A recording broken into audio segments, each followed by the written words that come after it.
उनकी स्मृति में हम यहाँ एकत्रित हुए हैं। सभी युवा पूरे देश भर से यहाँ जुड़े हुए हैं, तो बहुत बहुत स्वागत है। अब हमारे अंतिम युवा कवि को मैं बुलाना चाहूंगी, अमन जी को, जो कि जिनकी तबीयत खराब थी मगर फिर भी वे हमारे साथ यहाँ उपस्थित हैं। बहुत बहुत स्वागत है भाई आपका।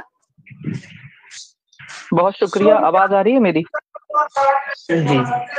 जी जी। सबसे पहले तो अनन्या जी को ढेर सारी शुभकामनाएं पहली पोइट्री के इस कार्यक्रम के लिए, और जितने भी अतिथिगण जुड़े हैं, और खास तौर से वो 2-4 लोग जो मुझे सुनने के लिए अभी मैसेज कर रहे थे। पहले तो मैं सोच रहा था कि दिनकर जी की जयंती है तो दिनकर जी पे कुछ कहा जाए। मैं शोधार्थी हूँ दिल्ली विश्वविद्यालय में, तो मेरे पास बोलने के लिए बहुत सारी चीजें होंगी, लेकिन मैं अभी कुछ दिनों पहले मैंने एक कविता लिखी, पहला प्रयास, फर्स्ट अटेम्प्ट। ज्यादातर हम देखते हैं अपने आसपास जब किसी बड़ी परीक्षा का परिणाम आता है तो हम लोग हताश हो जाते हैं।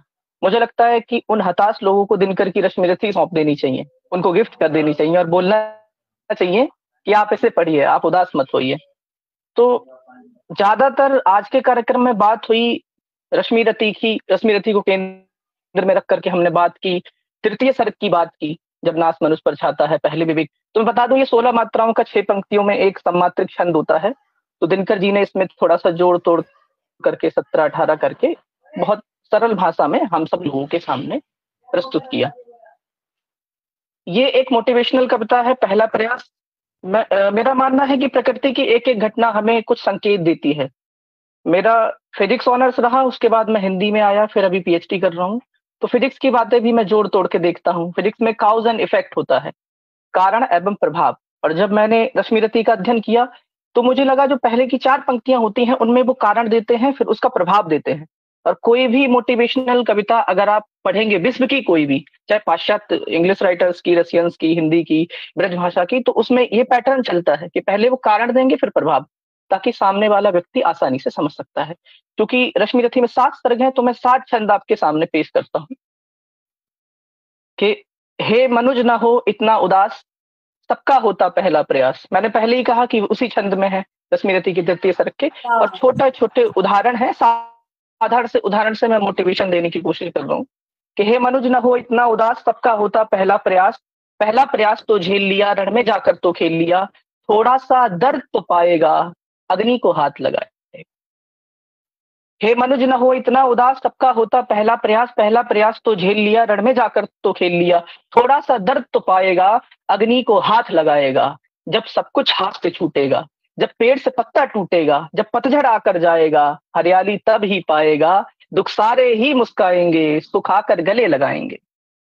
पानी की धार में बहता है, पानी की धार में बहता है, हाथों की मार को सहता है, पहले छनता फिर तनता है, तब आटा रोटी बनता है। पानी की धार में बहता है, हाथों की मार को सहता है, पहले छनता फिर तनता है, तब आटा रोटी बनता है। संघर्ष सफल जब होता है, चंदन सी खुशबू देता है। संघर्ष सफल जब होता है, चंदन सी खुशबू देता है।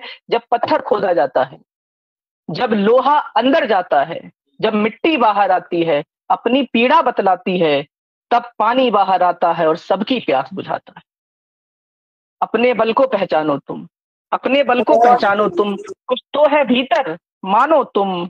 अपने बल को पहचानो तुम, कुछ तो है भीतर मानो तुम। सम्मान नहीं सब लेते हैं, कीड़े भी रेशम देते हैं। धीरज ऐसे ना खोते हैं, उद्देश्य बड़े जब होते हैं। और अंतिम 2 चीज कि धरती के नेता तुम ही हो, धरती के नेता तुम ही हो, हाँ विश्व विजेता तुम ही हो।